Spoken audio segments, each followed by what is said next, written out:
नमस्कार दोस्तों, स्वागत है आपका अपने YouTube channel MPGK with DK में। तो आज मैं आपको बताऊंगा मध्य प्रदेश की बेतवा, केन, तवा नदी के बारे में।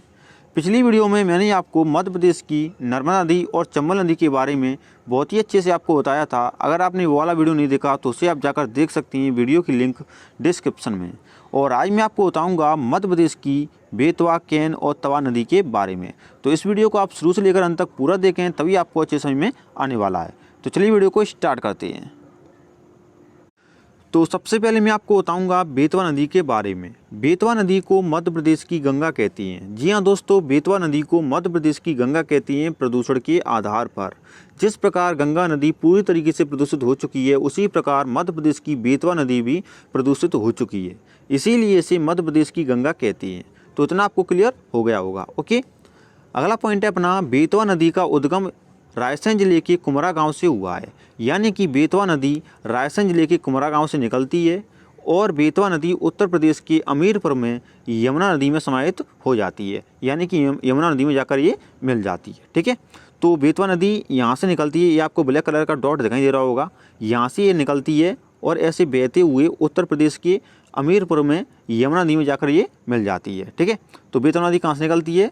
रायसेन जिले के कुमरा गांव से निकलती है और उत्तर प्रदेश के अमीरपुर में यमुना नदी में जाकर ये मिल जाती है। ठीक है, तो इतना आपको क्लियर हो गया होगा। ओके, चलिए अगला देख लेते हैं।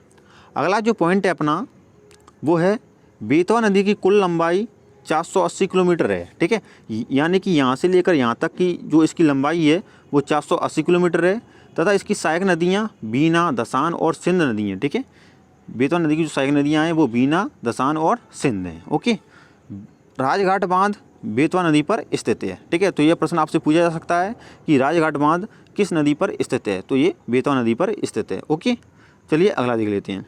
अगला जो पॉइंट है अपना, बेतवा नदी के किनारे बसे हुए प्रमुख शहर। ठीक है, तो शहर भी पूछे जा सकते हैं आपसे कि बेतवा नदी के किनारे कौन सा शहर बसा हुआ है। चलिए इसको भी मैं आपको बताता हूँ ट्रिक के माध्यम से। इसकी ट्रिक है आपकी राय, विदिशा और गुना सांची। ठीक है, ट्रिक क्या है? आपकी राय, विदिशा और गुना सांची। इस ट्रिक से आप बेतवा नदी के किनारे बसे हुए शहरों को बहुत ही अच्छे से याद रख पाएंगे। ठीक है, तो आपकी राय, राय से हो जाएगा आपका रायपुर, विदिशा से हो जाएगा आपका विदिशा, ओर से हो जाएगा आपका ओरछा, गुना से गुना और सांची से सांची। आपकी राय, विदिशा और गुना सांची। ट्रिक क्या है अपनी? आपकी राय, विदिशा और गुना सांची। ये बेतवा नदी के किनारे बसे हुए शहर हैं। अगर आपको हमारी यह ट्रिक अच्छी लगी हो तो प्लीज़ वीडियो को लाइक कर दें। चैनल पर पहली बार आए हैं तो प्लीज़ चैनल को सब्सक्राइब कर लें। ओके, चलिए अब आगे। अब मैं आपको बताऊंगा केन नदी के बारे में। केन नदी का उद्गम स्थल विंध्याचल पर्वत की भांडे श्रेणी के कटनी जिले के रीटी नामक गाँव से हुआ है।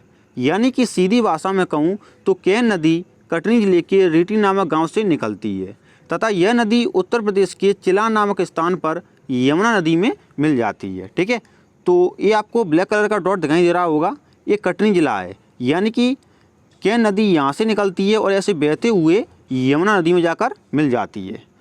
ठीक है, तो अभी मैंने आपको ऊपर क्या बताया था कि बेतवा नदी भी यमुना नदी में जाकर मिल रही थी और केन नदी भी यमुना नदी में जाकर मिल रही है। इसीलिए अपन कह सकती हैं कि बेतवा नदी और केन नदी दोनों यमुना नदी की सहायक नदियाँ हैं। ठीक है, तो इतना आपको क्लियर हो गया होगा। ओके, चलिए थोड़ा सा नीचे बता देता हूँ मैं आपको।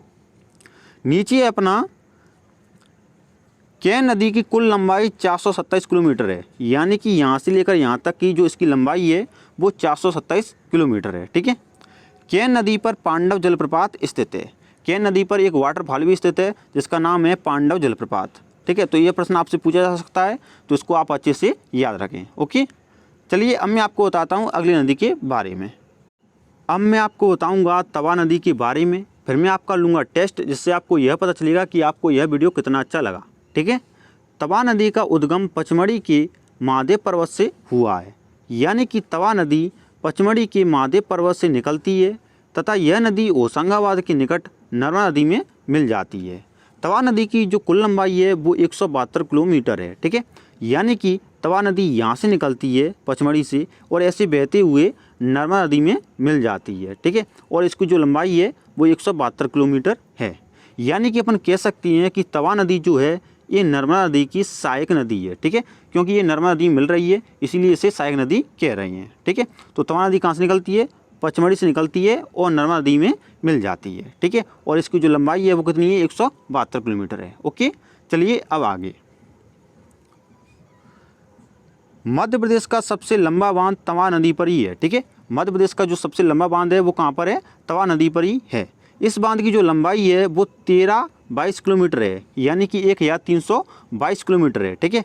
तो इसको भी आपको अच्छे से याद रखना है, ये मोस्ट इंपोर्टेंट क्वेश्चन है, ये आपसे पूछा जा सकता है कि मध्य प्रदेश का सबसे लंबा बांध किस नदी पर है। तो मध्य प्रदेश का सबसे लंबा बांध तवा नदी पर है, ठीक है। तवा नदी के किनारे बसे हुए शहर, तो तवा नदी के किनारे बसा हुआ है अपना पचमढ़ी, ठीक है। पचमढ़ी से ही तवा नदी निकलती है और पचमढ़ी ही तवा नदी के किनारे बसा हुआ है, ठीक है। ये तो स्वाभाविक बात है। ओके, तो इतना आपको क्लियर हो गया होगा। चलिए अब मैं आपका लूँगा टेस्ट, जिससे आपको यह पता चलेगा कि आपको यह वीडियो कितना अच्छा लगा। तो चलिए, तो क्वेश्चन नंबर 1 है अपना, बेतवा नदी का उद्गम स्थल कहाँ है, या बेतवा नदी कहाँ से निकलती है। तो यहाँ पर आपको ऑप्शन दिए हैं, ए शिवपुरी, बी उज्जैन, सी अमरकंटक या डी कुमरा। तो इसका जो करेक्ट आंसर होगा वो होगा अपना डी कुमरा। बेतवा नदी का उद्गम स्थल कुमरा में है और कुमरा रायसेन जिले के अंतर्गत आता है। मैंने अभी आपको ऊपर बताया था कि बेतवा नदी रायसेन जिले के कुमरा से निकलती है। ओके, चलिए अगला क्वेश्चन देख लेते हैं। अगला क्वेश्चन है अपना, बेतवा नदी के किनारे कौन सा शहर बसा हुआ है, ए शिवपुरी, बी उज्जैन, सी सांची या डी इनमें से कोई नहीं।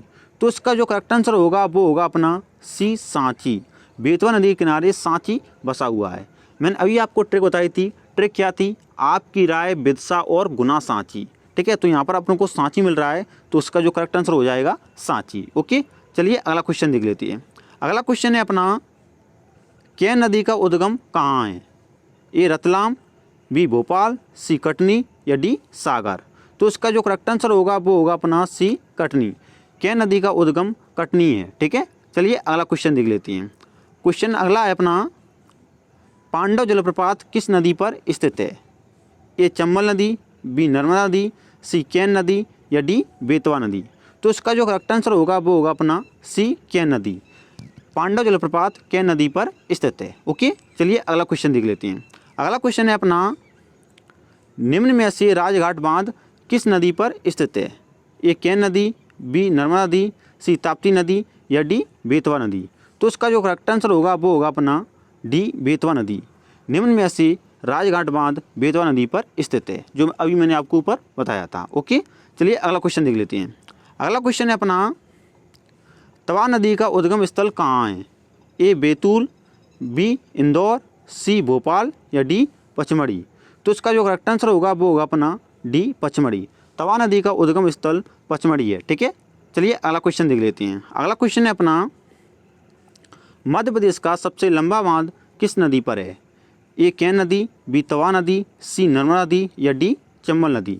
तो इसका जो करेक्ट आंसर होगा वो होगा अपना बी तवा नदी। मध्य प्रदेश का सबसे लंबा बांध तवा नदी पर स्थित है। ओके, चलिए अगला क्वेश्चन देख लेते हैं। अगला क्वेश्चन है अपना, तवा नदी के किनारे कौन सा शहर बसा है, ए पचमढ़ी, बी इंदौर, सी रतलाम या डी पन्ना। तो इसका जो करेक्ट आंसर होगा वो होगा अपना ए पचमढ़ी। तवा नदी के किनारे पचमढ़ी शहर बसा हुआ है, ठीक है। ये बहुत ही ज़्यादा इंपॉर्टेंट है, इसको आप अच्छे से याद रखें। ओके, अब मैं आपको पूछ रहा हूँ क्वेश्चन, इस प्रश्न का जवाब आपको मुझे कमेंट में देना है, ठीक है। प्रश्न है, मध्य प्रदेश की गंगा किस नदी को कहती है, ठीक है। तो इस प्रश्न का जवाब आपको मुझे कमेंट में देना है और साथ ही आपको यह बताना है कि आपको यह वीडियो कितना अच्छा लगा। अगर आपको यह वीडियो अच्छा लगा तो प्लीज़ वीडियो को लाइक कर दें और इस वीडियो को शेयर करके मेरे इस चैनल को सब्सक्राइब कर दें, ठीक है, ताकि अगली आने वाली वीडियो आपके यहाँ पर सबसे पहले पहुँचे। थैंक यू दोस्तों, मिलते हैं अगली वीडियो में, तब तक के लिए जय हिंद, जय भारत।